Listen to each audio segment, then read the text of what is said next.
probar, ¿no? Además, nos sale aquí. Exacto, entendido, listo. Bueno, para la grabación. Bueno, muy buenos días. Les habla Sara Janet Fernández Moreno. Soy académica, activista, feminista, colombiana, en el exilio involuntario, por supuesto. Pero soy integrante de la Red Internacional de Estudios de Varones y Masculinidades, que aupamos y acompañamos y gestionamos estos coloquios desde su primera versión en Puebla.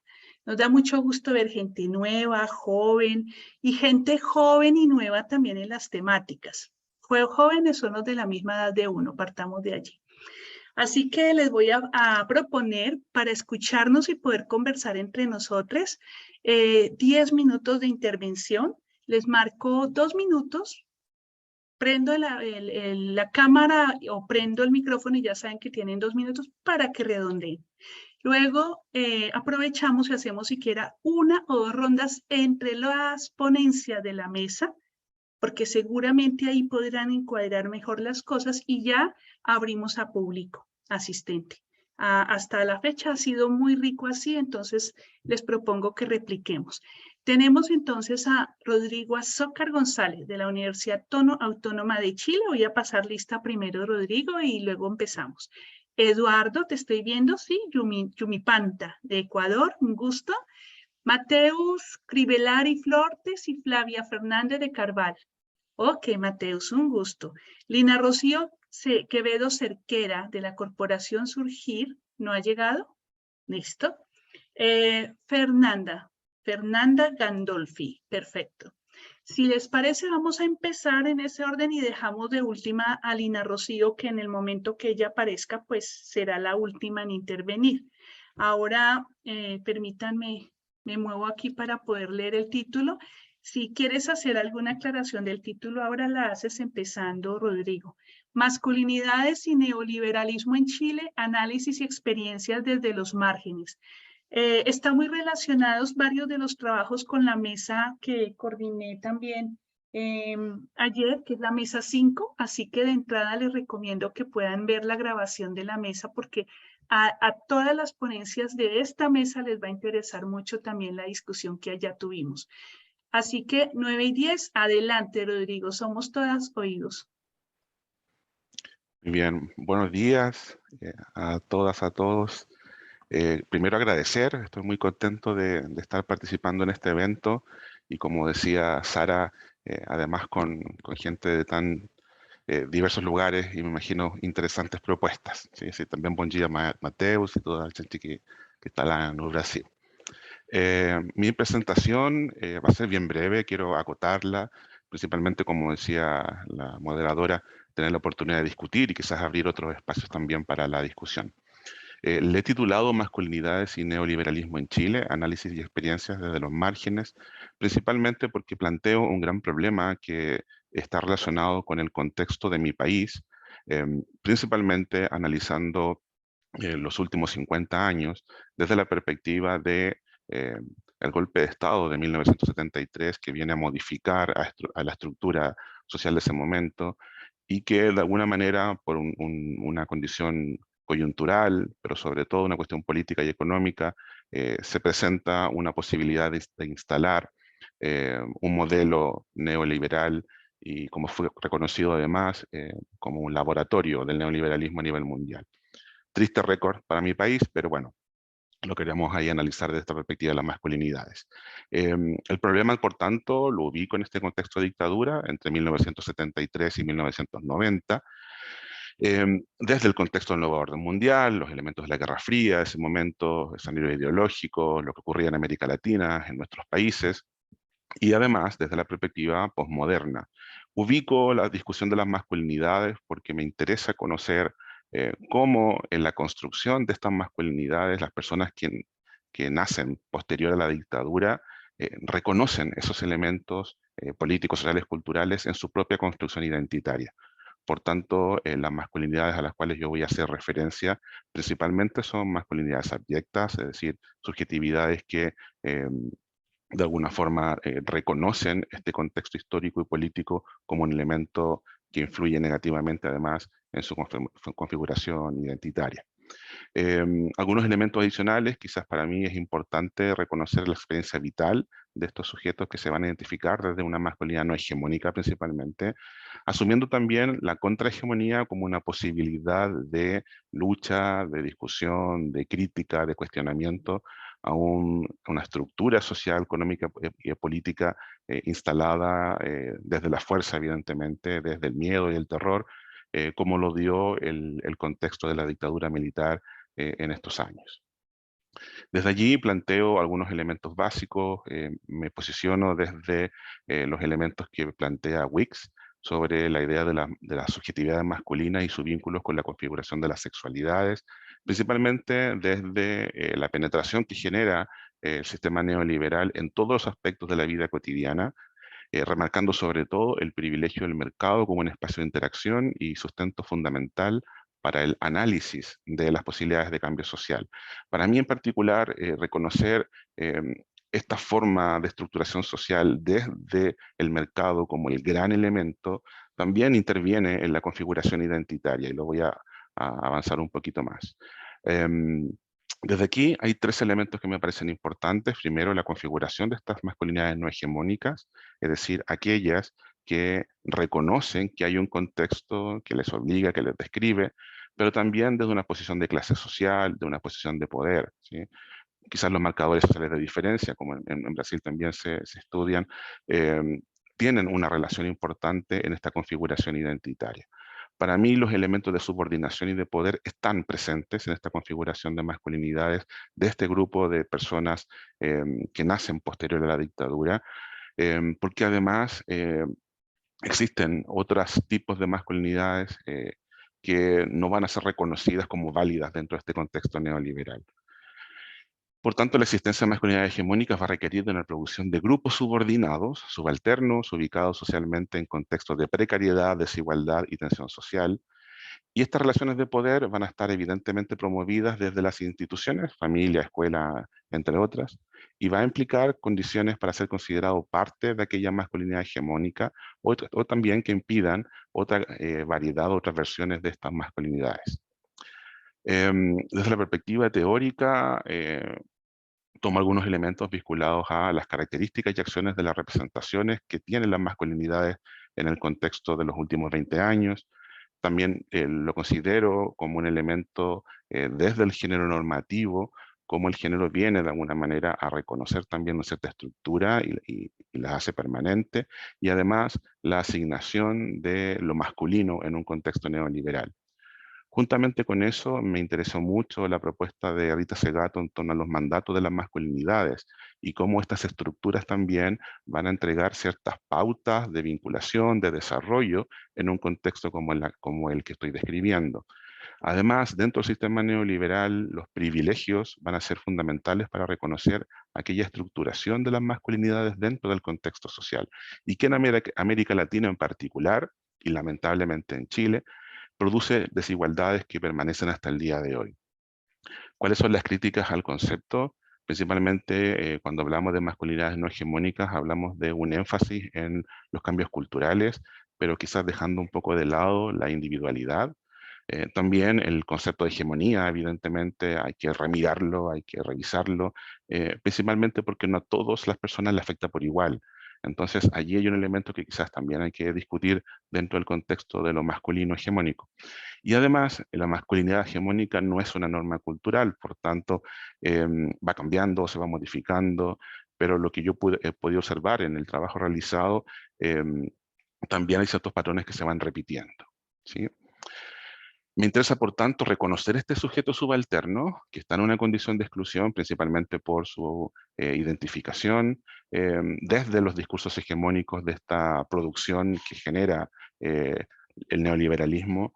También hay algunos elementos de la colonización, pero sobre todo genera exclusión social, desde la perspectiva de esta hegemonía que viene a dictar ciertos elementos que van a ser reconocidos como válidos, ¿no?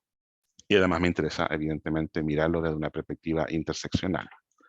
Para reconocer de alguna manera cómo fue desarrollada la investigación, me interesa aclarar que tiene que ver con mi tesis doctoral presentada el año 2021 en la Universidad de Huelva, en España, donde propuse realizar 3 entrevistas a personas evidentemente nacidas posterior a la dictadura militar en Chile, que se reconocieran desde alguna masculinidad y no hegemónica, y que pudieran de alguna forma entregar su testimonio. Bien, Dos me quedan 2 minutos. minutos. Perfecto, avanzo más rápido. Por tanto, hice entrevistas semiestructuradas que posteriormente analicé en algunas categorías, y los resultados, para poder alcanzar a comentar, me gustaría quedarme con uno en particular, que tiene que ver con aquella subjetividad abyecta que se construye en el contexto del patriarcado neoliberal chileno. Lo nombro así principalmente porque hay ciertas características que van a dar una forma a esta estructura en mi país en particular. 2 cositas para terminar. Primero, considero que la visibilidad de las relaciones homosexuales en Chile no siempre está asociada a una reflexión crítica y situada sociohistóricamente, sino que tiene una relación directa con el poder de los medios de comunicación de masas y la creación de opinión en torno a temas de sistema de valores. Es por ello que la televisión y más actualmente las redes sociales influyen de gran manera en la percepción que tienen las otras personas sobre las diferencias de género. En segundo lugar, la apertura de nuevos espacios políticos ha significado generar nuevas condiciones de hostilidad y discriminación para la diferencia, que es una consecuencia evidente de este contexto neoliberal en la limitación de la participación social, por ejemplo, de la ciudadanía, así como también de la profundización de las diferencias sociales marcadas por los orígenes de raza, clase, entre otros. Y sumarle un último para poder terminar, que tiene que ver también con la tremenda influencia que tienen los grupos de poder, principalmente conservadores, ¿no? Y la irrupción de la extrema derecha, principalmente en Chile, donde se ha venido haciendo un trabajo de comunicación bastante efectivo en torno a manipular la opinión de las masas, en torno a estas, como dicen ellos, objetivos o derechos que están siendo cuestionados actualmente en mi país. Les agradezco el tiempo y la atención. Muchas gracias. Muchísimas gracias, Rodrigo. De verdad muy amable por ajustarte, pero te prometo una ronda riquísima. Ya nos dejaste sobre la mesa unos ingredientes deliciosos. Eduardo, somos todos oídos para tu trabajo y masculinidad, el caso de un grupo de hombres migrantes, trabajadores ambulantes. Creo, me siento en la continuación de la mesa 5. Vuelvo y digo, adelante, Eduardo. Hola, buenos días, ¿me escuchan? Te ¿Qué escuchamos tal? perfecto, adelante. Buenos días. Aquí me salió algo. Pongo. Ahí, ya. Bueno, Es para autorizar la entrada de personas, pero nos pueden ayudar aquí en soporte. listo, bueno. Buenos días con todos, con todas. Mi nombre es Eduardo, sociólogo de la Universidad Central del Ecuador. Vivo en Quito, estoy aquí en Quito. Les vengo a contar un poco de la investigación que vengo terminando hace unas pocas semanas nada más. Y se trata de vincular 3 aspectos básicos para profundizar, digamos, el estudio de las masculinidades, ¿no? Que tiene que ver con temas de trabajo, migración y masculinidades en este caso, ¿no? La idea mía ha sido como vincular estos 3 grandes conceptos, ¿sí? Difíciles además de abarcar, pero bueno, les voy a contar un poco la experiencia que yo he tenido vinculando estos aspectos, tanto teóricos como en la práctica también, en la empiria, ¿no? Las motivaciones, un poco les hablo de las motivaciones contándoles que aquí en Ecuador es muy común que los temas en torno a masculinidades giren en torno a la deconstrucción de los hombres, la construcción de nuevas masculinidades, incluso el apoyo al movimiento feminista, que, digamos, este último punto en sí mismo no tiene, digamos, ninguna contra, por decirlo así, sino que más bien presenta muchas limitantes en la medida que no nos hacemos cargo de otros temas, ¿no? O se queda solamente en la solidaridad. Y sobre todo, estos temas lo que creo que profundizan mucho o hacen ver que el tema de la masculinidad o los problemas de las masculinidades están en el yo, están en la persona, están en cada uno de los individuos y no en los procesos sociales. Entonces, desde ahí, mi intención de vincular estos tres conceptos, ¿no? Y basándome en una de las propuestas, o bueno, una de las ideas que Connell plantea, ¿no? Respecto al trabajo, es que el trabajo como institución y como organización social recoge a un grupo más o menos estable, ¿sí? Entonces uno puede ir a una fábrica, a una oficina, al trabajo ambulante y puede ver más o menos a un grupo de hombres similares, ¿no? Basándome en esa idea, entonces es que me propuse abordar el trabajo con hombres, trabajar con hombres ambulantes, ¿no? Con trabajadores ambulantes, perdón. Y un poco entender cuál era la construcción de la masculinidad de ellos, entendiendo que esa construcción es situacional, no es contextual, no es una esencia, digámoslo así. Entonces, la intención era esa, ¿no es cierto? ¿Y cuál es el contexto? ¿No? El contexto viene a ser un contexto laboral bastante complicado aquí en Ecuador. Estamos con un gobierno de derecha, donde se ha precarizado mucho el trabajo a todo nivel, pero sobre todo cuenta con una mano de obra migrante que confunde mucho las expectativas laborales locales, ¿no? Y entonces tenemos el proyecto neoliberal agudizándose aquí en Ecuador, y tienes también un contexto de migración bastante fuerte, pero también hay que entender que la migración es parte del neoliberalismo, ¿sí? No es un hecho aislado del neoliberalismo, sino es parte del neoliberalismo.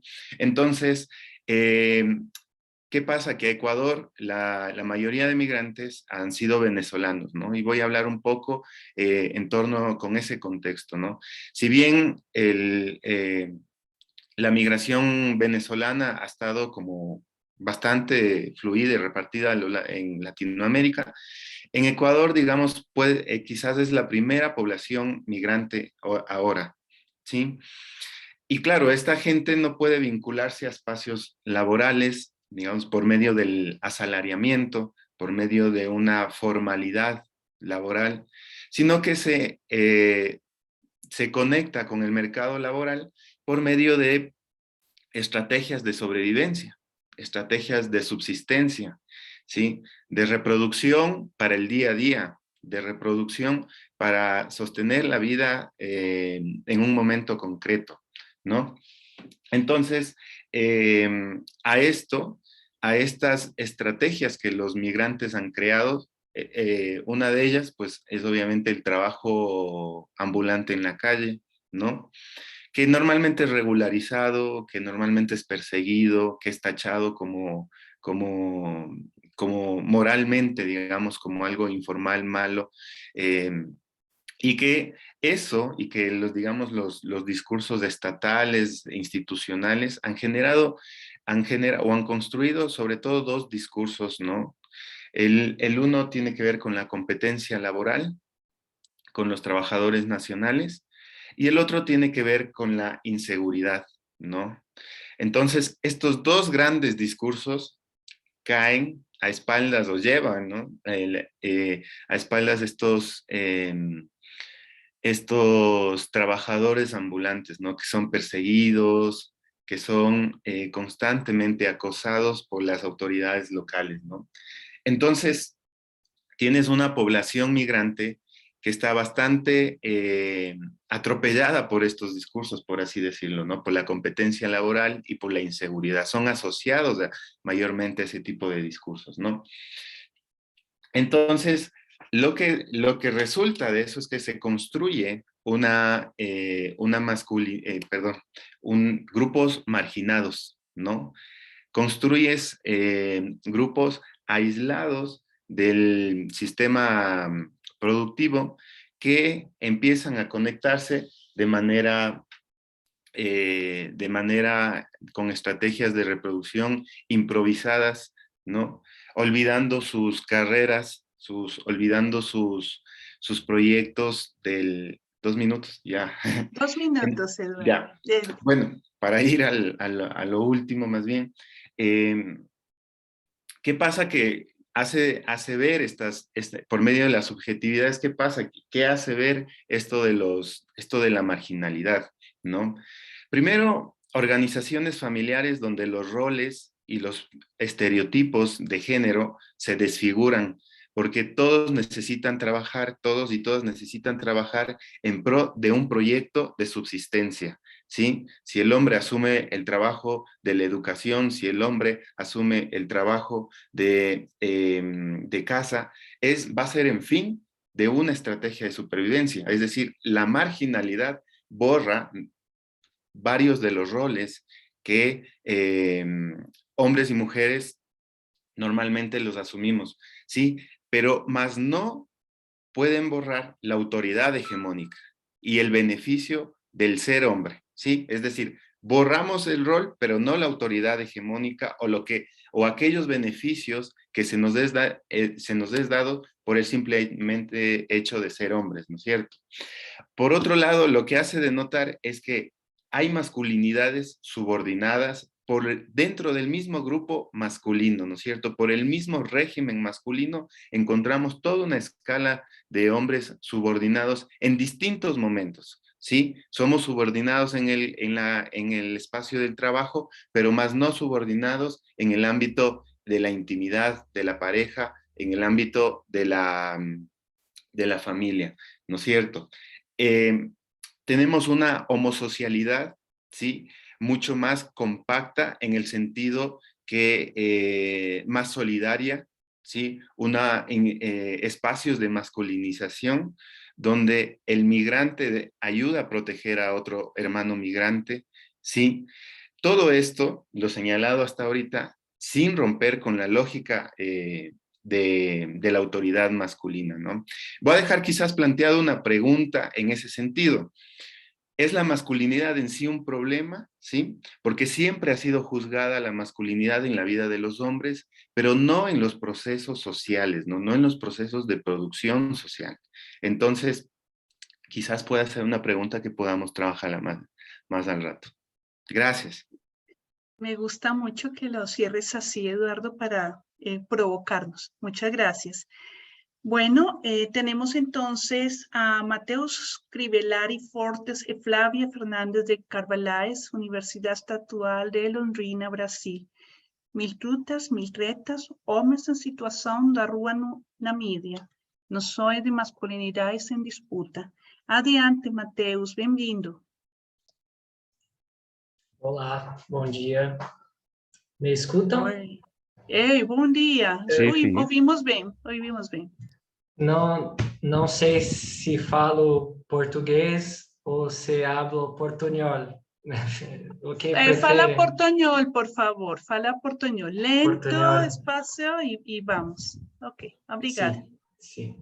De começo, pido desculpas por mi portunhol. No hablo espanhol. Brasil es una isla en América Latina, el único país que habla portugués. Pero, en fin, yo quería comenzar con el título de mi pesquisa de mestrado en Psicología Social.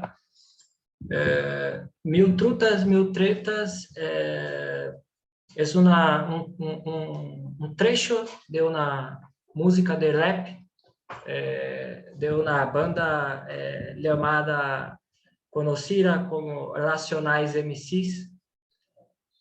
No sé si ustedes conocen, pero es una banda de rap más tradicional acá en Brasil. Contexto de mi pesquisa situado en el Brasil de Bolsonaro, né? Estamos em época de eleições, não sabemos, domingo que vem veremos se vamos a ter Lula o Bolsonaro en el poder, pero acá en Brasil, nosotros académicos, profesores, estamos en grande mayoría contra Bolsonaro, contra esta masculinidad hegemónica que flerta con la misoginia, con la transfobia y con el fascismo. Esta pesquisa de mestrado surge de uma experiência minha com homens em situação de rua, homens que vivem em la calle, em um serviço de políticas públicas que eu atuava. E nesse contexto surgem alguns questionamentos, algumas inquietações acerca de como os códigos de gênero se apresentam em las vidas, em las ruas. Se trata de uma pesquisa que foi atravessada pela pandemia de Covid-19, e eu tive que alterar os rumos da pesquisa. Eu pretendia fazer uma pesquisa junto com os homens em situação de rua, pero por conta da pandemia eu tive que fazer uma pesquisa na internet. Eu pretendi, então, analisar as concepções de masculinidades acerca de homens que vivem em situação de rua, tendo como referências os debates das masculinidades e estudos decoloniais. Adotei a pesquisa qualitativa e documental como percurso metodológico, considerando o fato das condições de vida da população em situação de rua terem se tornado ainda mais precárias com a emergência da pandemia da Covid-19, tendo esta ganhado maior visibilidade na mídia devido às dificuldades de manter o isolamento social, a abrangência espaço-temporal de investigação é constituída por notícias publicadas no intervalo de março de 2020 a março de 2021, em la intenção de analisar reportagens tanto de abrangência local como nacional. Foram selecionados para análise os jornais, os jornais Folha de Londrina e Folha de São Paulo. Um jornal com expressividade em mi território, em território que vivo, e um jornal de expressão nacional. Como la Folha periódico, de São Paulo. ¿no? Periódico, Sí, prensa. Isso, Exacto. Isso.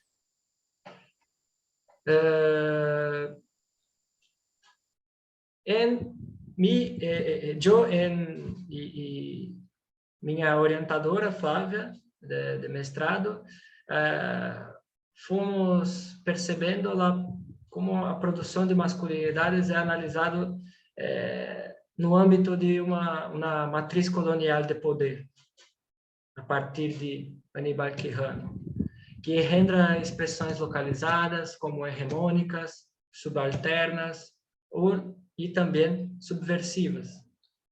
O plano de problematização de los dados sobre os processos de construção das masculinidades de homens em situação de rua se articula a partir da análise de 3 conceitos: as noções de abjeção, proposta por Judith Butler, de necropolítica, articulada por Mbembe, e de resistência, anunciada por Michel Foucault.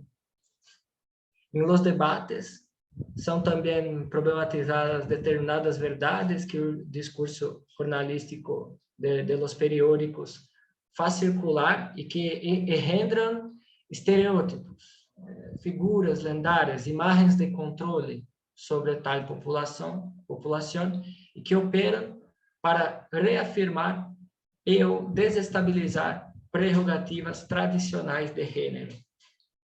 Concluímos professoriamente que a mídia se constitui como uma arena onde enunciados coexistem em guerrilha, havendo uma predominância de perspectivas normativas, naturalizantes e conservadoras que reforçam imagens de controle sobre homens em situação de rua.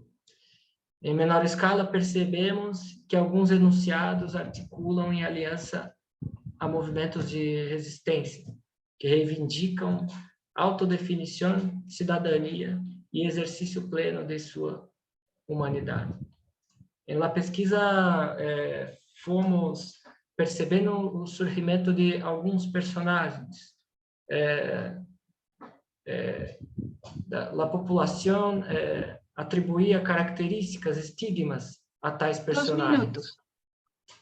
Ok. Dale. Percebemos o surgimento da figura do virulento.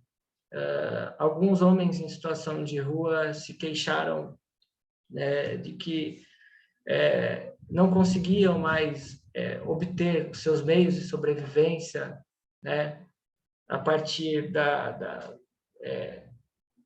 do manguear, né, do ato de pedir dinheiro, de pedir cigarro na rua, de pedir comida, pois eles apresentavam um perigo de contaminação, né, para as classes privilegiadas, né? E aqui no Brasil, a política de Bolsonaro, essa política fascista e neoliberal, né, que sai a equivalência, né, vai denominar como a masculinidade necropolítica, né? Essa forma de governar, ela encurralou os homens em situação de rua. Encurralou não só os homens em situação de rua, né, mas a população em situação de rua de uma forma geral. Retirando seus direitos, o que restava de seus direitos, né?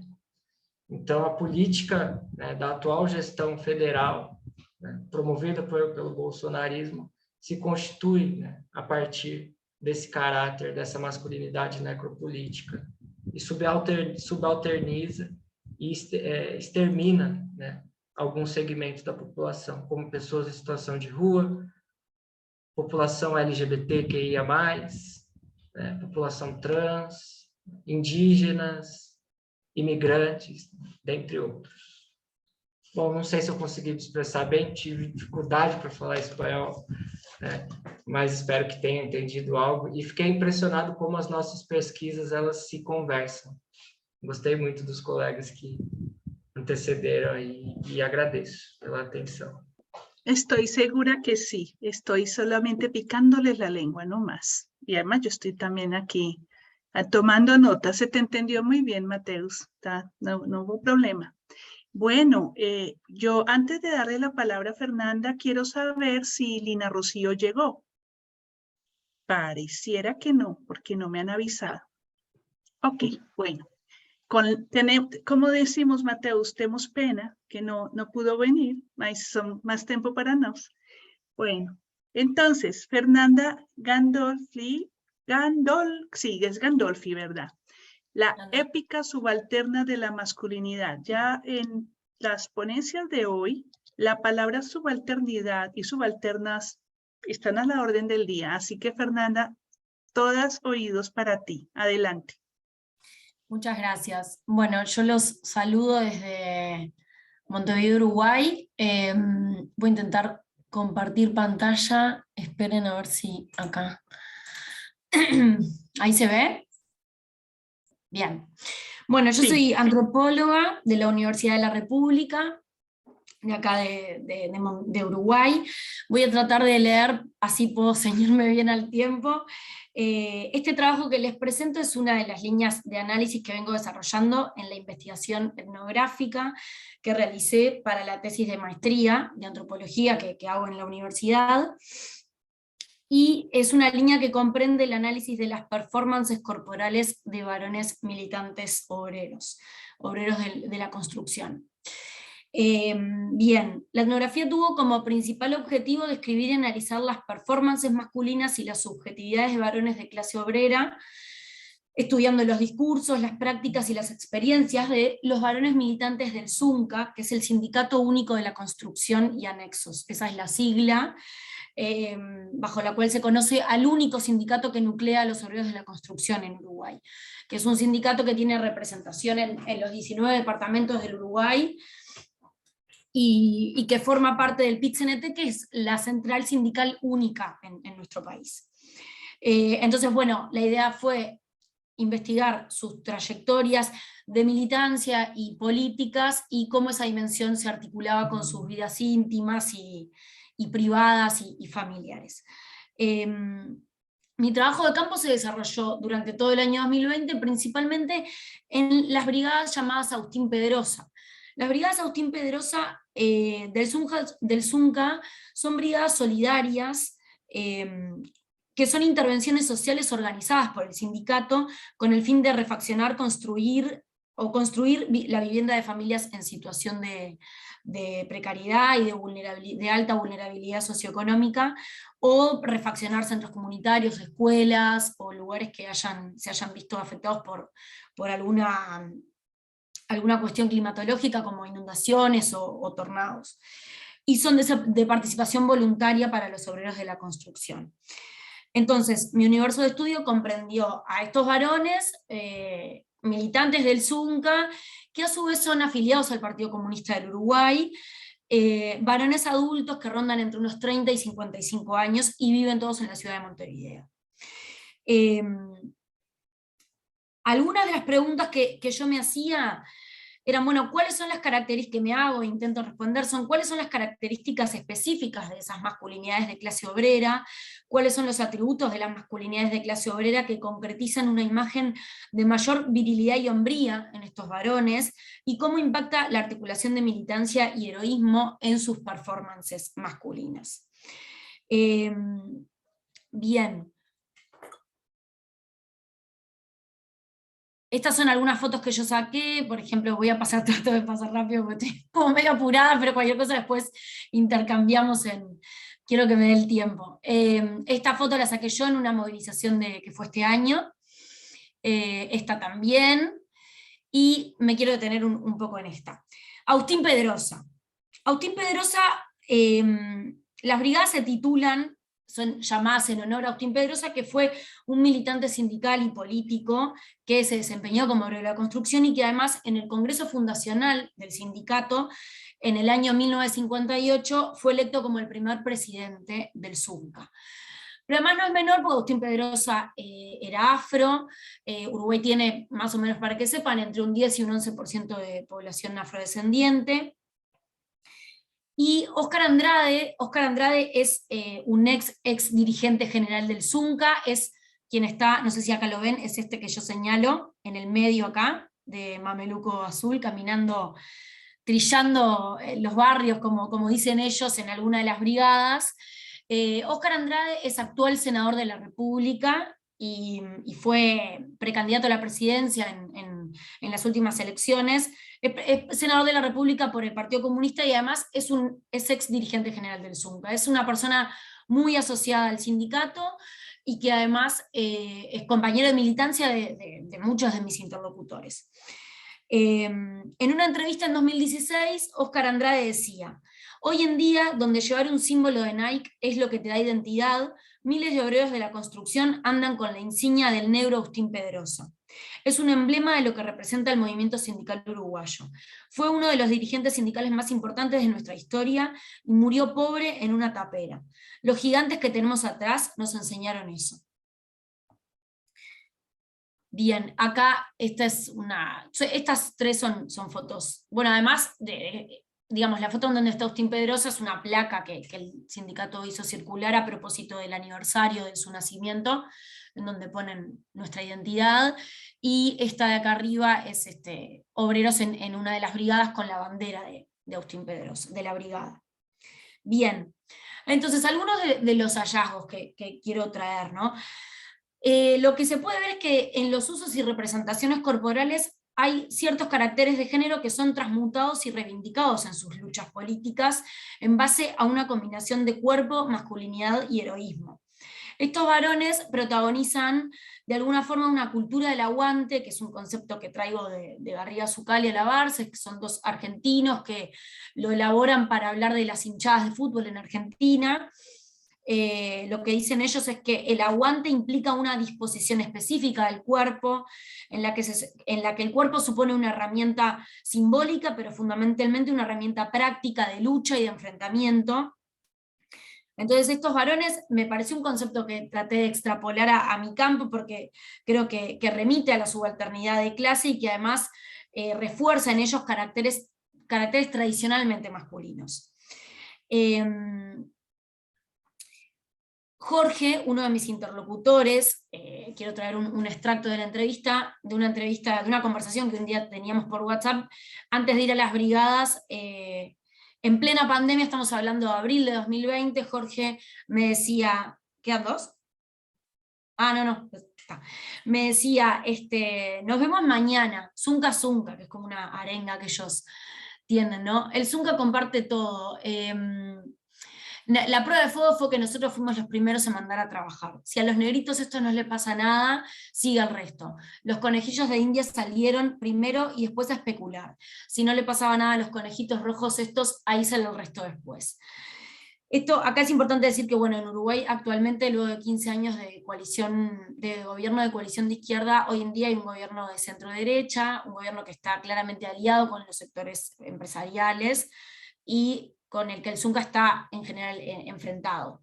Entonces un poco él se refería a que el gobierno los mandó a trabajar, porque de hecho cuando acá se estaba en cuarentena estricta, el gobierno tomó la medida de que la industria de la construcción fue una de las primeras actividades que tuvo que salir a trabajar. Voy a tratar de ir un poco hacia el final, diciendo que bueno, la figura del negro Agustín de alguna manera representa una tradición de militancia sindical que para ellos debe ser continuada con orgullo, es un venir de abajo que hace más valiosa la figura del negro Agustín. Y acá un poco traigo algunas cuestiones que Gilmore señalaba para un trabajo de campo en Andalucía, ya hace varias décadas, en donde él establecía que el antagonismo de clase y las luchas políticas generaron que la opresión de clase le añadiera un fuerte matriz político al concepto de hombría, generando así una lealtad de clase social expresada en la protección de los trabajadores. Los cuerpos de estos varones entonces protagonizan una cultura del aguante que enuncia un discurso masculino y popular que se enmarca en pautas de género que, si bien son extendidas, también son específicas de sus contextos, que es la militancia obrero-sindical. Son maneras masculinas de dar lucha y de dar batalla encarnadas en cuerpos que cesaban el sostén industrial y cuerpos que en sus fibras físicas y sensoriales aguantan los privilegios de otros. Las subjetividades políticas y las performances de género de estos varones se articulan construyendo una masculinidad hegemónica específica de estos contextos que funciona como un patrón de referencia político-moral en donde lo masculino se encuentra subsumido a la práctica política y donde el cuerpo adquiere un papel preponderante como un locus de subjetividad, ¿no? En los sectores populares, en donde la corporalidad aparece como un elemento central en torno al cual se construyen identidades y alteridades que permiten procesos de hegemonía y subordinación, y en este sentido la construcción de sus masculinidades tiene anclajes bien específicos. Ya para terminar, decir que bueno, la construcción de arquetipos y estereotipos del varón trabajador, del varón machista y del varón guerrero héroe son constitutivas de las masculinidades obreras y latinoamericanas, y presentan ascripciones de clase que creo vale la pena analizar. Como señala Connell, la masculinidad como objeto de conocimiento es siempre la masculinidad en relación a algo. por lo cual es imposible no considerarlas desde una mirada interseccional. La perspectiva interseccional también es útil y rica para iluminar el lado opresivo de las relaciones de género en el marco del patriarcado, una perspectiva Fernanda. interseccional que logre, perdón, bueno, seguimos después en el intercambio.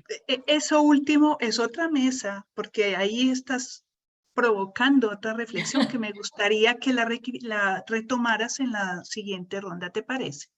Bien, perfecto. Eso último es muy potente, no se puede dejar así como a la carrera, entonces mejor te Bueno. invito a que en la siguiente ronda lo incorporemos. Bueno, último llamado, si Lina Rocío Quevedo no se encuentra, pues demos pena, vamos a aprovechar esta mesa tan rica, estos trabajos tan interesantes, y vamos a reiterar desde ayer una reflexión que nos viene zumbando mucho sobre el impacto que tuvo la pandemia en nuestro quehacer y en nuestros proyectos de investigación, pero además que también mudaron no solamente el proyecto en sí, la pregunta en sí, sino también la metodología. Eso me gusta porque estuvimos atravesados todos por esa circunstancia. Parcialmente pareciera que esos 2 años como que no existieran en la memoria. Cuando se nos es difícil recordar hacia qué era 2020 y qué era 2021 finalmente, ¿no? Así que quiero poner eso en consideración para tener un pensamiento provocado, situado, motivado, historizado, acuerpado por cada uno de ustedes sobre sus preguntas, sobre sus cavilaciones y sus puntos críticos como sujetos cognoscentes en proceso de descubrimiento y de conocimiento. Quiero pasar ese tamiz, pues también soy profesora hace 25 años, así que no puedo evitar esa pregunta, porque además desde el feminismo y desde la deconstrucción de las masculinidades apelamos a un sujeto enunciado, a un sujeto acuerpado, territorializado, situado y contextualizado. Entonces, me tomo la palabra porque Eduardo lo planteó muy concretamente, Mateus hizo alusión incluso al giro que le dio al tema, incluso a su población misma. Bueno, Rodrigo, ni qué decir que ya lo traía bastante incorporado. Y pues con la explosión al final de las matrices interseccionales sugerentes que nos da Fernanda, por supuesto que nos deja la cabeza para pensar. Así que vuelvo a la mesa. Y en ese orden, doy tiempo que vayan calentando motores nuestro público para alzar la manito. Yo voy a dar la palabra si alzan la mano. Ahí en los puntos suspensivos dice reacciones, levantar mano y esas son las manos que voy a dar. También voy a consultar el chat de vez en cuando por si hay alguna tímida o un tímido por acá, ¿no? Aunque la pantalla tiene la ventaja de que nos ahorra un poquito la pena. Pero voy a dar 2 minutos a Rodrigo, 2 minutos a Eduardo, 2 minutos a Mateo y 2 minutos a Fernanda, para que profundicen eso que sé que tocaron, pero ya con esta intención, ¿no? Del cuestionamiento de cómo nos paramos, sobre todo, como sujetos cognoscentes frente al feminismo, frente a las masculinidades. Algunas no necesitan pararse o algunas no quieren hacerlo también desde el feminismo, lo cual es completamente respetable. Pero quiero oírles, motivados e intencionados. Rodrigo.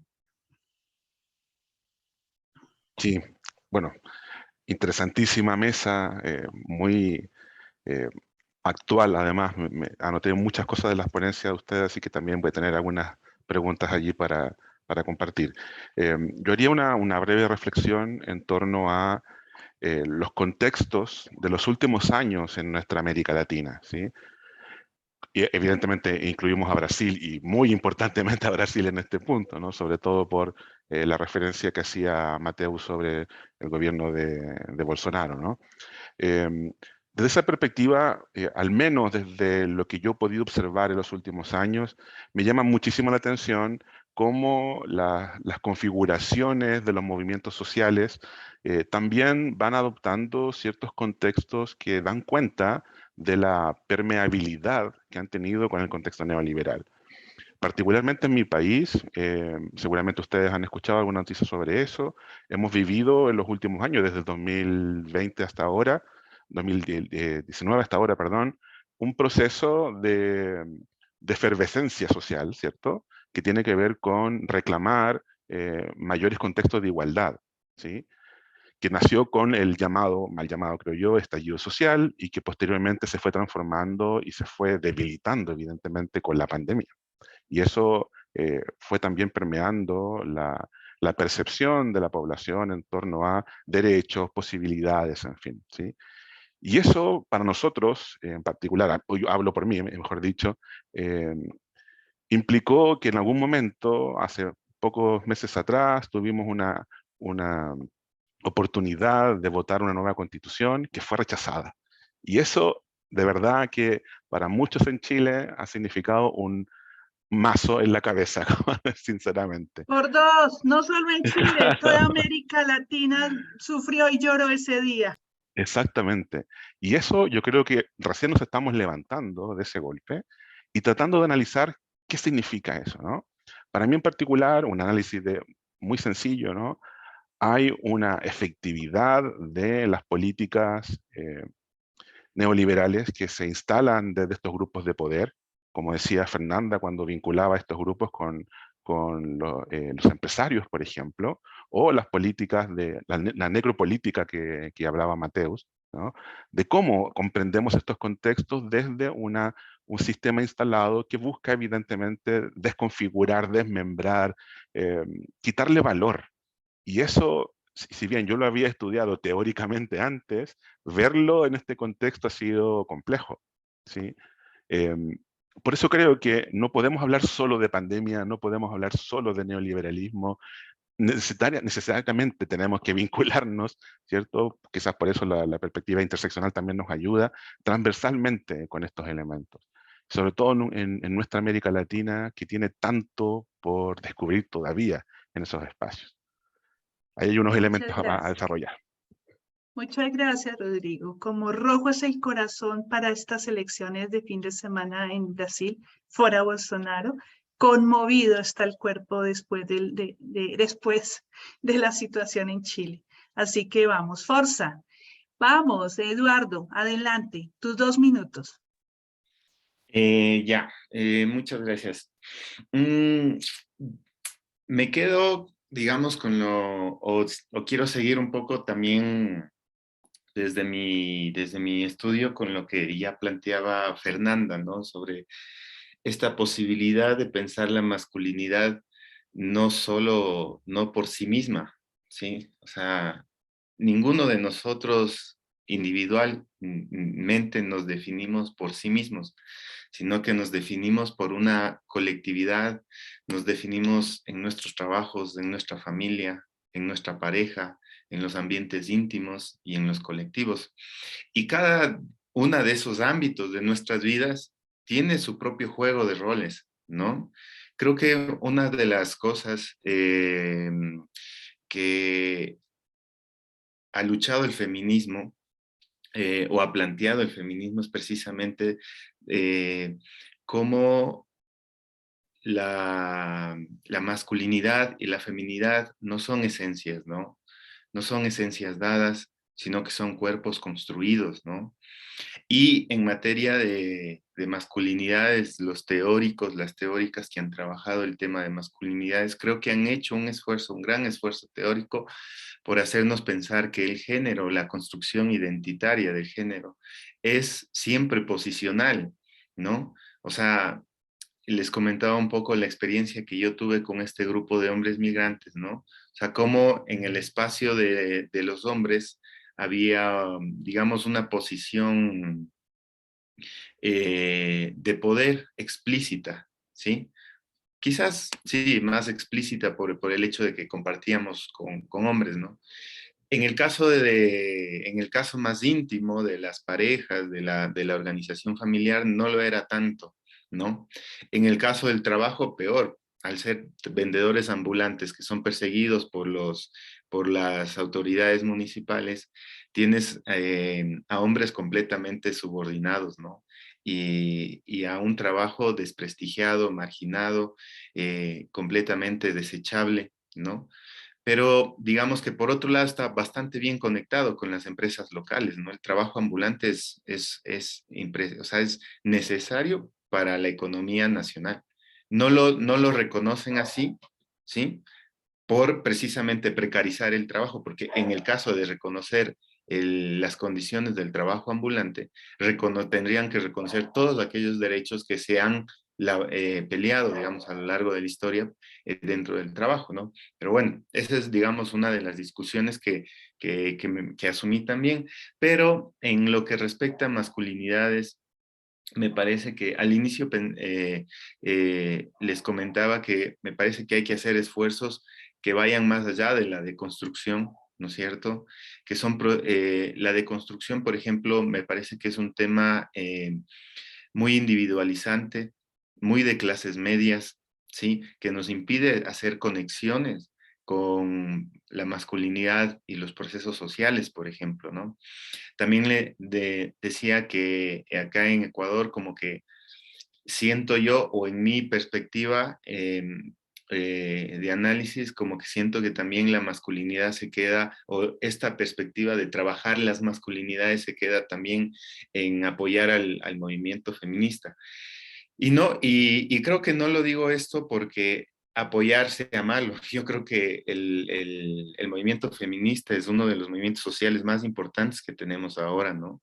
Y yo creo que es la herramienta política con la que contamos, al menos Latinoamérica. O sea, si uno revisa los últimos años, el poder que ha tenido es increíble y hay que apoyar. Pero el estudio de las masculinidades no se debe resumir al apoyo al movimiento feminista, ¿no? Sino que más bien debe tomar, por ejemplo, la teoría feminista nos ayuda mucho en ese sentido, ¿no es cierto? Y las experiencias y los cuestionamientos que nos hace el movimiento feminista, ¿no? En ese sentido creo que hay que recoger, apoyar, tomar esas ideas, ¿no? Pero, por otro lado, también está la idea que nosotros podamos profundizar respecto a las masculinidades, ¿no? Y las masculinidades siempre he pensado, yo creo que es necesario sacarlo del yo, por ejemplo, ¿no? Y ver procesos organizados, ¿no? Por ejemplo, el esfuerzo que han hecho aquí Mateus, Fernando y Rodrigo, me parece que es una idea de eso, ¿no? O sea, cómo poder mirar a hombres en procesos sociales, a grupos, no a personas, no en ese sentido, ¿no? Perdón. Eduardo, déjalo ahí, porque Ya. sé que vas a coger impulso y déjalo para la siguiente ronda, porque Ujú. ya estás Ya. inspirado, entonces déjalo ahí en pause. Y vamos ahora con Mateus a recoger esta primera para recordar la pregunta. ¿Listo? Tenemos 2 minutos, Mateus, y luego con Fernanda vamos a retomar esa provocación última para cerrar esta primera ronda y abrir otra. Adelante, Mateus. Ustedes van hablando en mi...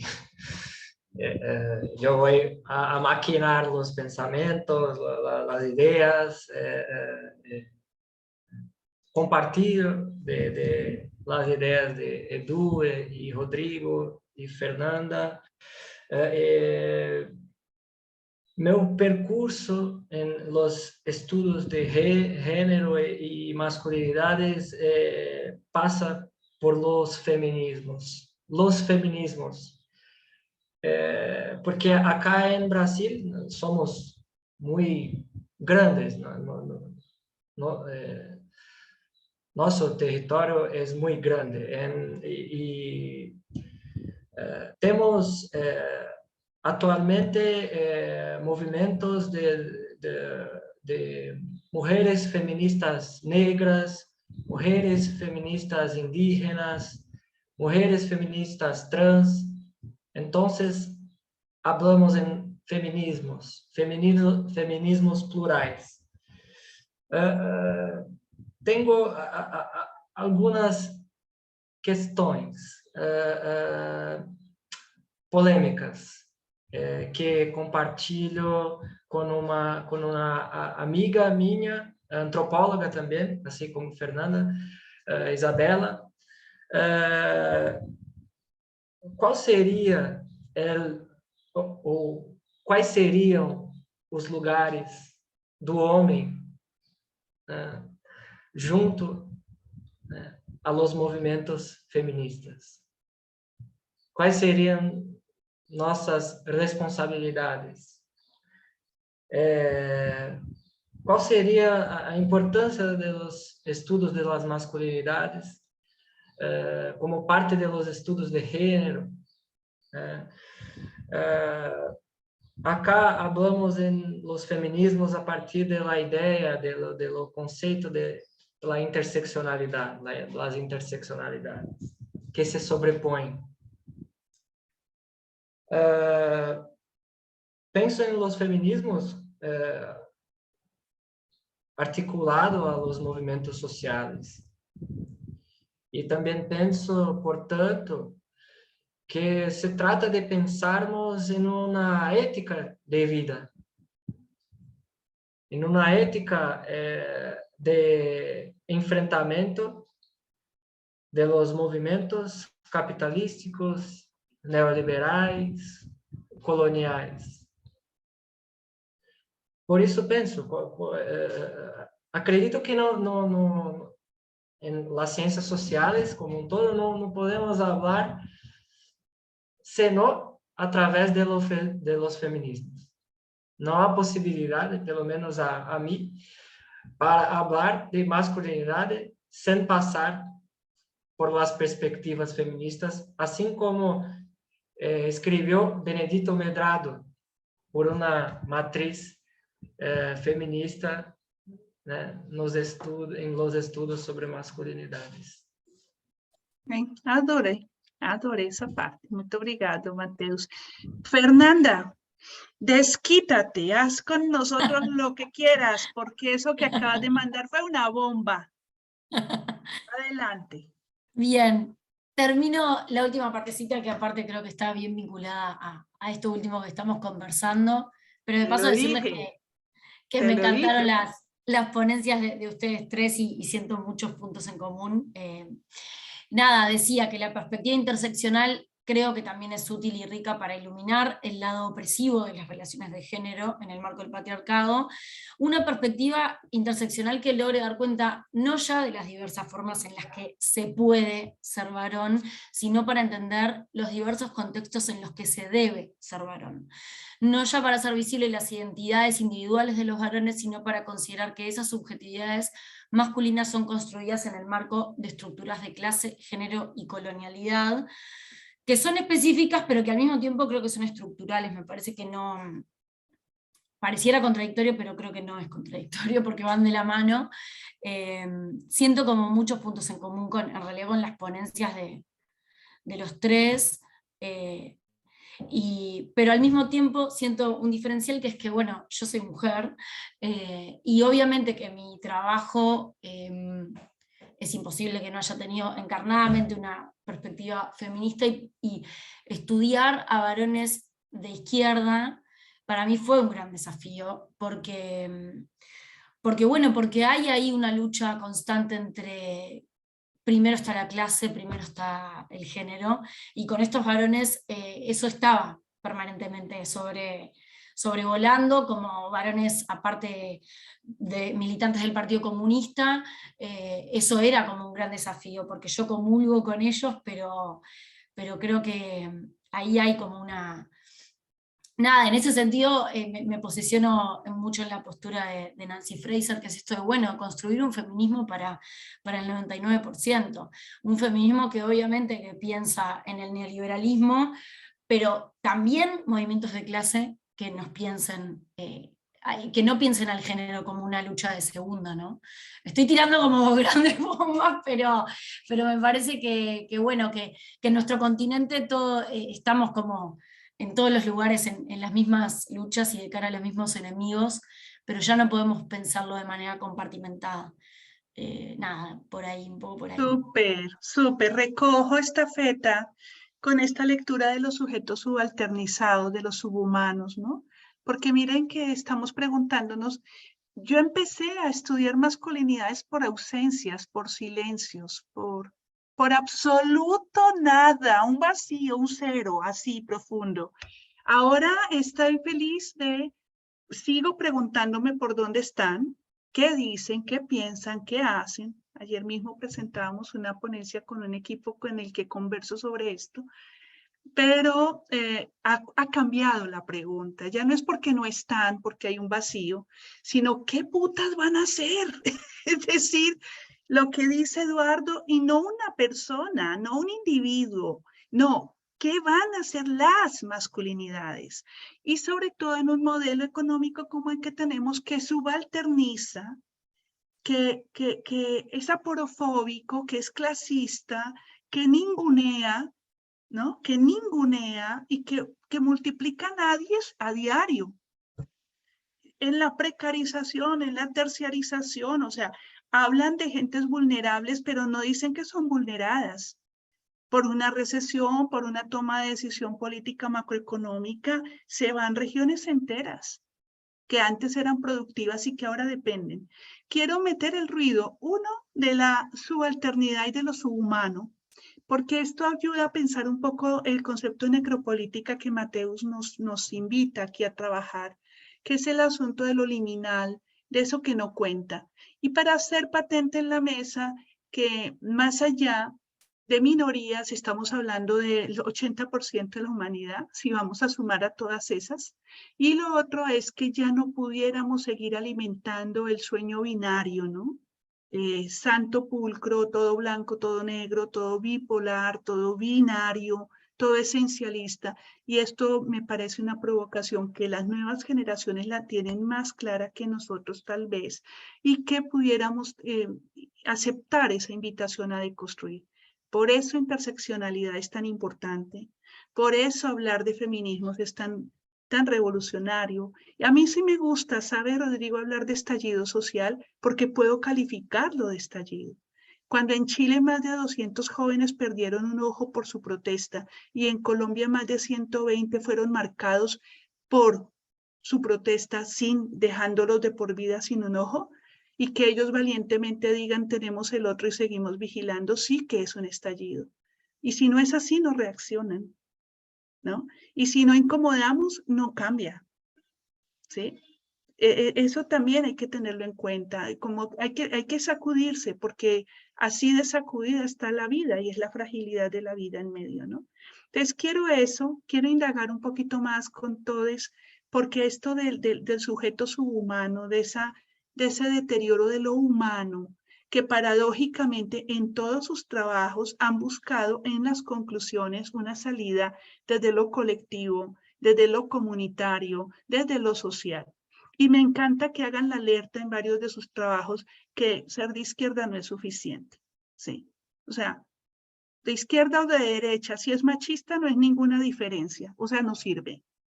Para esto es lo mismo, ¿no? Entonces, frente al planteo feminista global, será o no será en términos de la deconstrucción de lo patriarcal y la lectura decolonial también, y una lectura emancipatoria, habría que sacudir eso por otro lado, ¿no? Sabiendo que izquierda y derecha frente al machismo y frente a la masculinidad hegemónica pecan parejo, pecan por igual. Con esa pequeñísima provocación, doy paso a la segunda ronda, que estoy totalmente segura que Eduardo va a empatar allí con su última intervención, precisamente cuando le dije, para, que ahora te vamos a escuchar con toda nuestra atención. No veo manos levantadas, demos pena, mejor para nosotros, seguimos la conversa. Rodrigo, 2 minutos, porque ya sí se nos va a ir reduciendo el tiempo. 2 minutos. Sí, solo me gustaría marcar un par de elementos que tienen que ver con las propuestas que hace el equipo, ¿no? Tomo también lo que decías tú, Sara, en torno a esta nominación de estallido social, ¿sí? Lo digo quizás más que nada desde una posición contextual, evidentemente, donde se ha intentado, yo creo que con bastante éxito, lamentablemente, de criminalizar los movimientos sociales, ¿no? Y eso ha significado también un proceso de construcción de una imagen, la manipulación de la imagen, donde para este país en el cual yo vivo, que es tan conservador, ¿cierto? Que cuida mucho las formas, que no se permite salirse de las estructuras, ¿no? Yo siempre lo cuento con amigos latinoamericanos, nosotros no tenemos carnaval, no tenemos ninguna fiesta No tenemos ningún espacio como la murga que tienen en Uruguay, como los carnavales que tienen en Brasil, como tantas fiestas que tienen en Ecuador. ¿Qué pasa en Chile? No tenemos un espacio donde expresar esa libertad, esa alegría, ¿no? Pues somos un pueblo pacato, un pueblo triste. Yo recuerdo cuando era niño que se nos decía que la cordillera de los Andes nos atrapa por un lado y el Océano Pacífico por el otro, entonces estamos un poco aislados, ¿no? Como decía Mateo cuando hablaba de Brasil, que era una isla, claro, Chile también puede ser una isla franqueada por tantos elementos que nos sacan quizás del contexto. Yo creo que hay algo allí que puede ser interesante, porque de alguna manera lo que ocurrió y está ocurriendo ahora es la posibilidad de salir, de visibilizar esas desigualdades, ¿no? Es tan profunda la sociedad inequitativa en la cual estamos que se está filtrando por todos lados, ¿no? Y cuando se la ha nombrado de estallido social, quizás se la ha querido criminalizar, yo insisto, con bastante éxito, porque ya la opinión sobre estos movimientos ha ido cambiando incluso al interior del país. Eso es un triunfo principalmente de los grupos conservadores, creo yo, ¿no? Cuando Eduardo, por ejemplo, hablaba de cómo se criminaliza el trabajo que realizan las personas en la calle, aquí también la migración ha tomado un cariz distinto, ¿no? Sobre todo porque la migración venezolana tuvo un gran auge con el gobierno anterior de Piñera, el segundo gobierno de Piñera, donde él va a Cúcuta, en Colombia, ¿cierto? Invita a los venezolanos que se encontraban allí haciendo una manifestación a venir a Chile porque había trabajo para todos. Eso evidentemente no era cierto, ¿no? Y de alguna manera se ha ido aclarando que el tema ha tenido que ver con traer algún tipo de migración que también apoyara a un sector político en particular. Eso está generando también dificultades porque hay un choque de conservadurismos, en plural, latinoamericanos, que, ups, ahí hay algo, y que está generando conflicto, está generando tensiones, y se evidencia también en las manifestaciones sociales. Para resumir entonces, creo que la construcción de las masculinidades también involucra la participación social y sobre todo la reivindicación de los derechos, ¿no? Las mujeres en Chile han sido fundamentales para terminar con la dictadura. Por ejemplo, los movimientos... No sí, te oigo, decía, ¿ahí me te pueden oír? perdí. Ya, sí. Sí, ahí sí. Bien. Dale. Sí, termino con la idea, ¿no?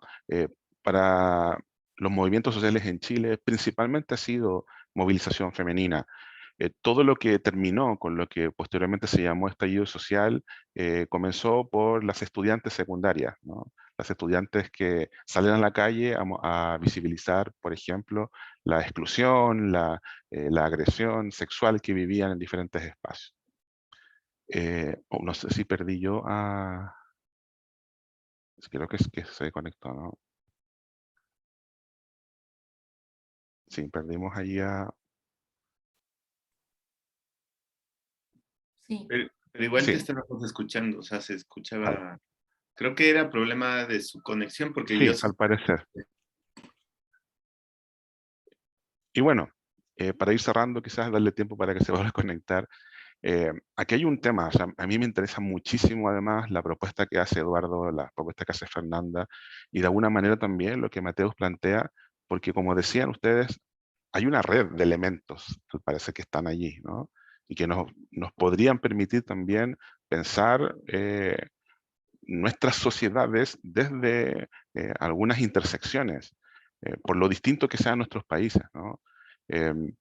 Creo que ahí hay algo y que al parecer, al menos en Chile, con la llegada de, de Boric al gobierno, no ha significado tampoco una profundización de algunos elementos vinculados a las libertades, por ejemplo.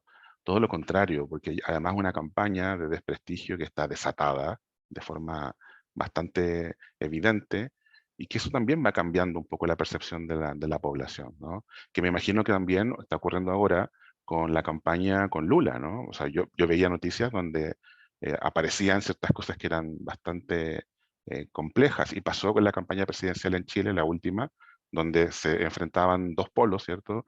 De alguna forma representado por Boric para la izquierda y por otro representante y amigo además de Bolsonaro, que fue Kast, ¿no? Que son dos formas distintas de mirar esta sociedad. algo está pasando allí, ¿no? Tenemos que estar alertas.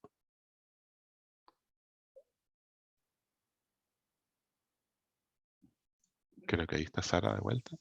Sara Ahí está. Sí, está de vuelta. Sí, Sara. ¿Sara? sí, ahí está Sara de nuevo.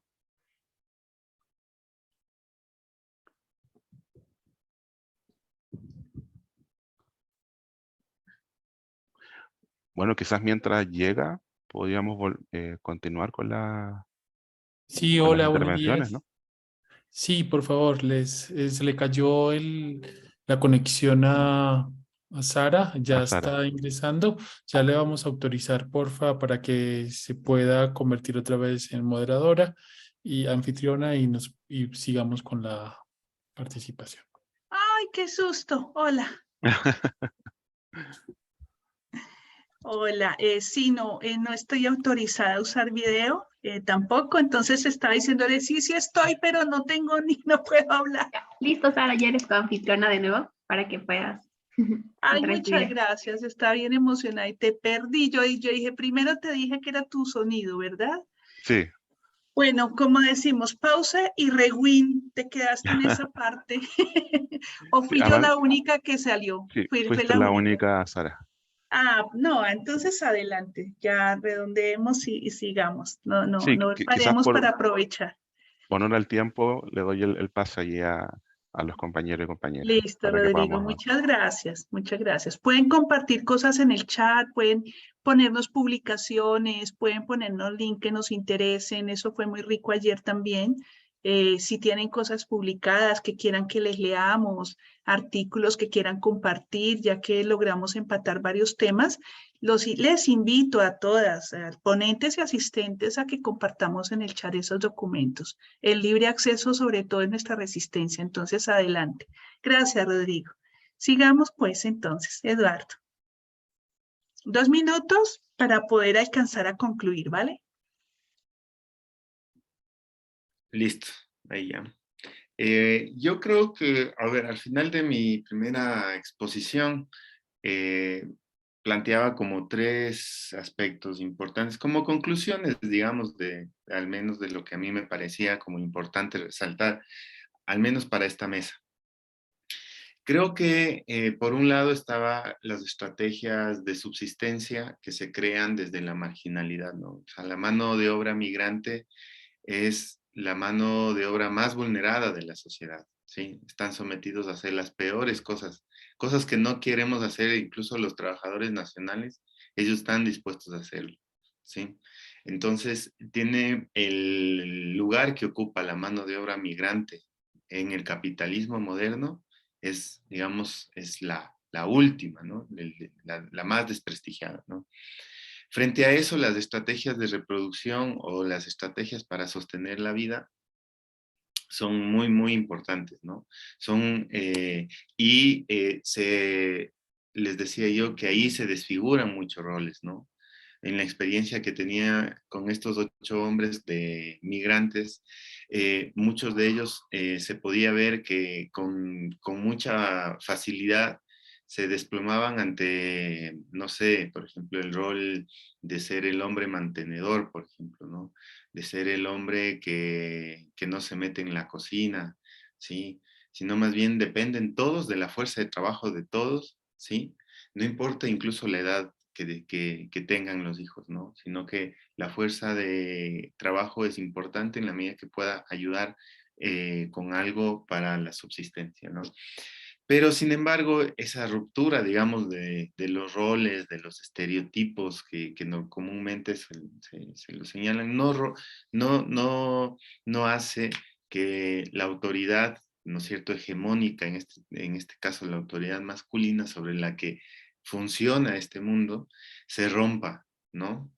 Porque puede ser que uno de estos hombres esté completamente metido en las actividades de crianza, por ejemplo, ¿no? Así como en las de trabajo, en la división de roles dentro del hogar, pero sale a la calle y es menos perseguido que las mujeres, por ejemplo, ¿no? O que tiene más posibilidades de que sus productos los productos que comercia sean dados a consignación, porque un hombre pues tiene la palabra del hombre, entonces como va a cumplir, ¿no? Entonces le dan los productos a consignación. Entonces, digamos, tiene una doble cara, ¿no? Tiene una doble cara esta ruptura con los roles y la autoridad hegemónica, ¿no? Que precisamente es la que hay que romper, digamos, o buscar un cambio ahí, ¿no? Por otro lado, también hablaba de las masculinidades subordinadas, ¿no? Que aquellas masculinidades que son incluso subordinadas por grupos femeninos, por ejemplo, dentro del trabajo, ¿sí? Dentro del trabajo, por ejemplo, puedes encontrar que a varios hombres organizados en la producción, siendo comandados por mujeres, por ejemplo, ¿no? Entonces, tienes esas disparidades, esas cuestiones que no son tan lógicas, ¿sí? En todo aquello que se comprende del género, pero que sin embargo son reales. Y yo lo que quiero apuntar aquí es que nosotros creo que estamos viviendo un momento de una organización del poder, ¿no?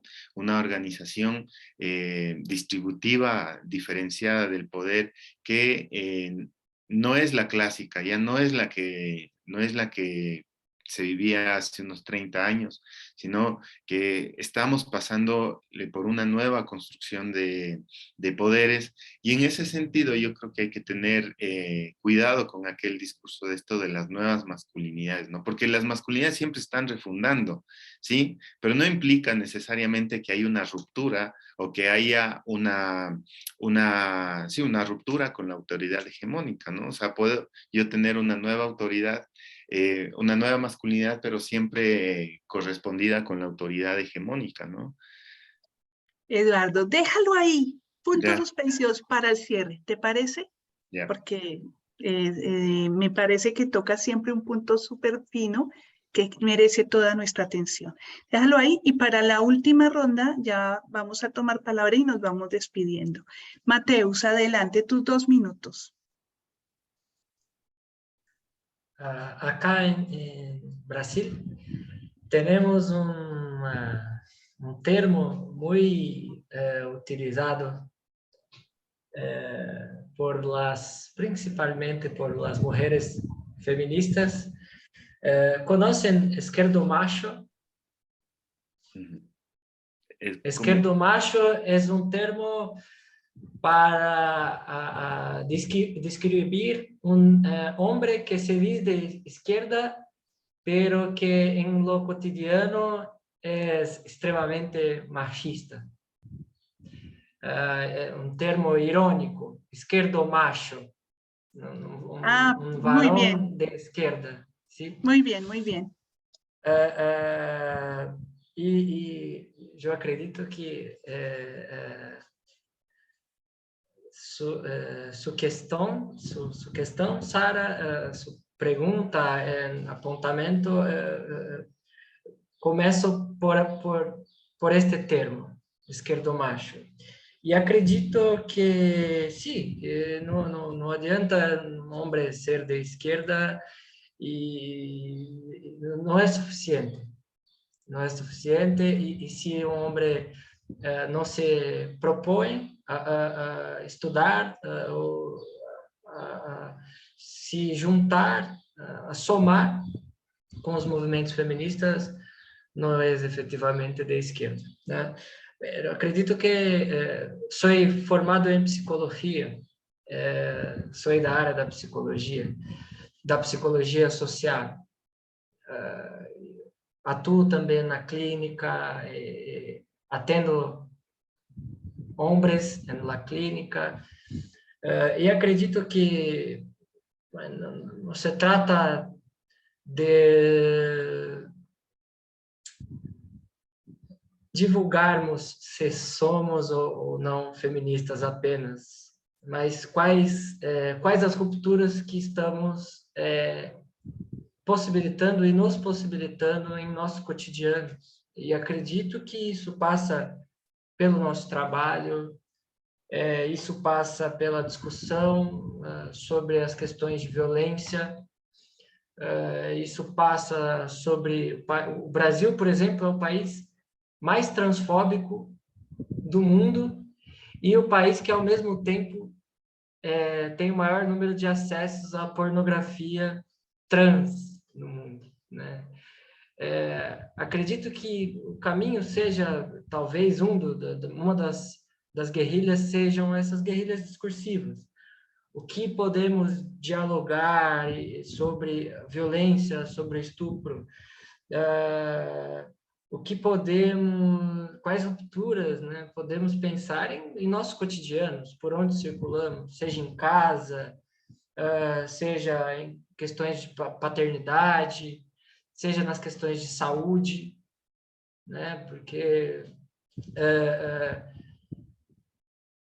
a falta de cuidado em saúde é uma das características, né, dessa masculinidade, e isso tem várias implicações na vida de um todo coletivo, né? A própria licença paternidade no âmbito do trabalho, o próprio questionamento das nossas supostas heterossexualidades, né? Considerando aí essa matriz, né, da heterossexualidade compulsória, né? Como lidamos com a nossa sexualidade também, quais implicações dessa heterossexualidade na nossa vida em sociedade. Na medida que a heterossexualidade ela se engendra através da misoginia e da homofobia e da transfobia e do machismo, né? Então, acredito muito nesse caminho, talvez, uma possibilidade, né, que se faça, né, através dessas propostas, né, também dessas pequenas, talvez, micro-rupturas. Muy bien, Mateus. En la calle, en las marchas, en las muchas marchas durante todo el año, saltamos, brincamos, ¿no?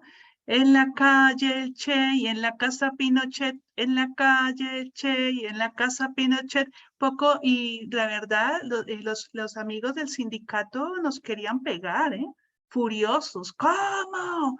¿Pero cómo? Entonces, bueno, yo me imagino que eso se grita en muchas más calles, no solamente en las colombianas. Fernanda, adelante. No lo conocía y me encantó porque acá no se grita eso. Pero es que mira, hablando un poco con Rodrigo y hacia el Cono Sur, nosotros no concebimos marcha sin bailar, sin danzar, Claro. sin la música, sin el ruido, sin el colorido, sin el estruendo, sin la performatividad y el activismo feminista de la calle. Yo estoy en el exilio ahora. He venido aquí a Coimbra y hemos tenido marchas que no son marchas. Llegas, te paras, pones un papelito así, pones una frase sugerente, se reúnen 10, 15 personas, tal vez 20, todas calladas así. Sí. Un meeting, más que nada, ¿no? No, nada. Pasó una hora y media, dice, pronto, agradecido, un suceso, un éxito total, agradecido, agraciado, buen día, y se fueron. ¿Quién se enteró? Nosotros, los 10 pelagatos que estuvimos. Claro. Con todo respeto, porque eso en la cultura portuguesa, eso es una marcha, por lo menos en una ciudad pequeña como esta. Pero es que lo que dice Rodrigo un poco, el colorido, las letras, las comparsas, lo que se dice, ¿sí? Hay que ver las cosas que pasan, hay que ver las vueltas que dan. Un gobierno, una gente y un pueblo que camina para adelante y un gobierno que camina para atrás. Y todo eso se dice danzando y bailando miles de personas. Es esa fuerza, ese carnaval de la protesta también, que marcó mucho las protestas. Cierro el paréntesis cultural de la marcha y sigo con Fernanda. Adelante. No, pero me gusta igual eso que decís porque los varones con los que yo estudié tienen esas performances, esas movilizaciones que de hecho en la idiosincrasia uruguaya las movilizaciones del Zunca son algo muy llamativo, muy, muy conocido y nada, me quedo con esto como un poco para concluir cómo la subalternidad, como esto que decías vos ahora al principio hoy, forma parte como de denominador común de nuestros trabajos, pero que yo no puedo dejar de verlo como algo que provoca en los varones que son subalternizados, que el género sea como una plataforma de base para obtener un prestigio a costas de esa subalternidad, ¿no? Entonces, nada, me parece que ese es como el desafío también desde las izquierdas, desde los varones de izquierda, como no dejar que la masculinidad sea como una última plataforma de base para enaltecerse de algún modo frente a esa subalternidad a la que, que nos propone el neoliberalismo. Y en la que obviamente las mujeres siempre salen perdiendo, pero creo que ya no vale la pena como esto de esa competencia, ¿no? Ya sabemos que sí, que las mujeres salen perdiendo, pero bueno, hay ciertas luchas que las damos todos como en conjunto, sabiendo los diferenciales, cómo impacta de manera diferencial según el género. Pero bueno, nada, no mucho más que eso. Pues es que nos falta un poquito más de profundidad y de perder la timidez y hablar que estos sistemas de dominación capitalista, colonialista y patriarcal, pues oprime, reprime, persigue precisamente lo diferente. Y hombres y mujeres ahí tenemos todo que perder. Y hombres y mujeres con apellido, hombres y mujeres negras, indígenas, pobres, migrantes, analfabetas, rurales, campesinas, móviles, ¿no? Del exilio ni hablemos, es un paréntesis de la humanidad total. Pero entonces, esto no se vuelve la excepción, esto se vuelve la generalidad. Y ahí es donde tenemos que volvernos a cuestionar el principio de humanidad. Y ahí en eso creo, o por lo menos a mí el feminismo me salva, ¿no? Me redime, porque me reencuentra humanitariamente, solidariamente, afidatariamente, ambientalmente, planetariamente. Por eso todos los apellidos que pone Mateus me gustan. Hablo en plural, ¿sí? Hay una cosa que siempre nos pasa en estos eventos y empiezan las preguntas. A los hombres también, a los hombres también, a los hombres también. Sí, claro que a los hombres también.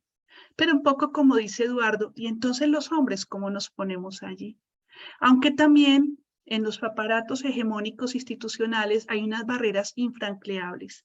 Tuvimos una tesis de doctorado sobre virus de papiloma humano, segunda causa de mortalidad en las mujeres, segunda. Y encontramos en los hallazgos una cosa que nos dejó perplejas. Mi estudiante, mi psicóloga feminista, no, esa sí es... Ya se oye. Bueno, los seres vivientes también nos acompañan. No, en los resultados del virus de papiloma encontramos que los portadores son los varones de virus de papiloma, segunda causa de muerte. Segunda en Colombia, pero seguramente en muchos de nuestros países. ¿Qué pasa? Los varones son asintomáticos. Les voy a decir como les digo yo a mis estudiantes en talleres.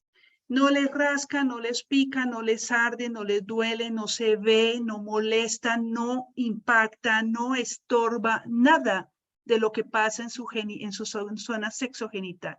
Son portadores y nunca lo saben. Sin embargo, ha subido la violencia de pareja a mujeres que tienen diagnosticado cáncer o virus de papiloma porque quién sabe con quién estuvo. ¿Ya? Y viendo esa correlación, tratamos con mi estudiante de trabajar en los protocolos con los asistentes de salud comunitaria. ¿Por qué no se les dice a los hombres que ellos son los portadores? Porque además al ser asintomáticos, si tienen intercambios o conexiones sexogenitales con otras personas, van a transmitir ese virus con certeza, porque son portadores.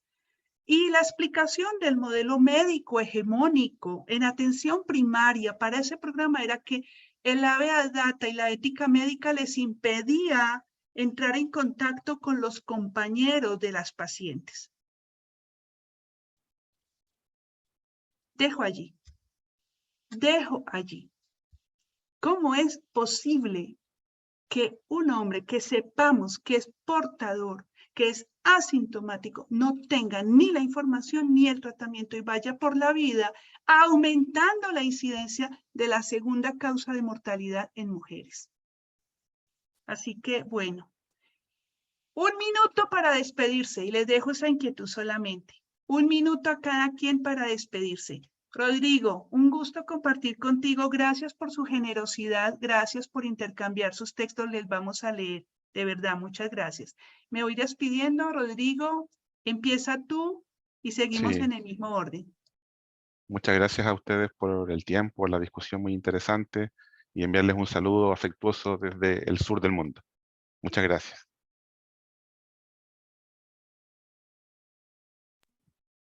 Igual, muchas gracias por la discusión, puesta atención y apuntado algunas cosas de las que ustedes han nombrado. Un gusto en conocerles a los ponentes, a las ponentes, a Sara, Fernanda, Rodrigo y Mateus. Un gusto y qué bueno que sigan haciendo estas mesas, ¿no? Saludos desde Ecuador. Gracias. Mateus. Gostaria de agradecê-las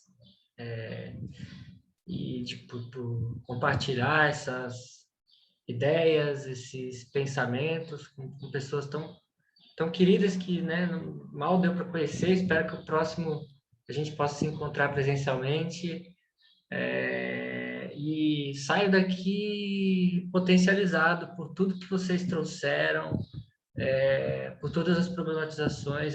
Para mim, como pesquisador, como professor, como pai, como bicha, enfim, todas essas identidades que aqui no Brasil são consideradas também marginais, né, de alguma forma. Só agradeço, eu saio daqui potencializado. Gostaria de manter contato com vocês, se isso for possível, né? Sou apaixonado pela América Latina, né? E, enfim, gostaria de que esse contato pudesse se estender de alguma forma, tá bom? Muito obrigado. E domingo é nós, né? Como dizemos, né? Fora Bolsonaro, estamos com o Lula aqui, todas, todos e todos, né? E torçam aí por nós. Total. Fernanda. Bueno, nada, un poco lo mismo. La verdad que me quedo muy contenta del intercambio, de haberlos conocido, compañeros, a todos, a todes, y siempre contenta de que con los varones podamos seguir intercambiando sobre masculinidades y feminismos. Y bueno, fuera Bolsonaro. Fora Bolsonaro, corazón vermelho, total, vamos con toda. Te acompañamos, estamos rojos ahora. Y yo veré esa constituyente cómo la sacamos adelante, pero la esperanza es nunca, nunca, nunca va a salir de América Latina. Ahí está la esperanza. Tengo mucha gratitud, muchísima gratitud, aprendo y estoy muy contenta de verles y espero mantener el intercambio. Tengan certeza que aquí hay una feminista de las necias desordenadas que encanta trabajar con varones y masculinidades hace muchísimo tiempo y que seguramente nos seguiremos encontrando. Disfruten el coloquio, sigamos intercambio. Les recomiendo la mesa 5, que toca muchos puntos que tienen que ver con esta mesa y tal vez profundizó un poquito más en la parte emocional, en la parte de las emociones, en la parte de la salud mental, y en la parte de riesgo, y también trabajaron con sector de construcción y con el sector minero chileno. Así que les dejo ahí de una vez la pauta para que se puedan acompañar. ¿Dónde se pueden ver esas Justo mesas grabadas? Les iba a contar eso, Ah. que todas las grabaciones de todas las mesas van a ser subidas a una página de YouTube para que luego ustedes puedan ver. Pero por ahora estamos como en todo esto. En unos días posiblemente ya sean subidas todas estas mesas para que ustedes puedan observar. Así que les agradezco un montón a todos ustedes por su participación. Y bueno, ahorita yo voy a cerrar la mesa. Gracias. Maravilloso, Gracias. muchas gracias. Besos. Obrigado. Chao. Chao, chao.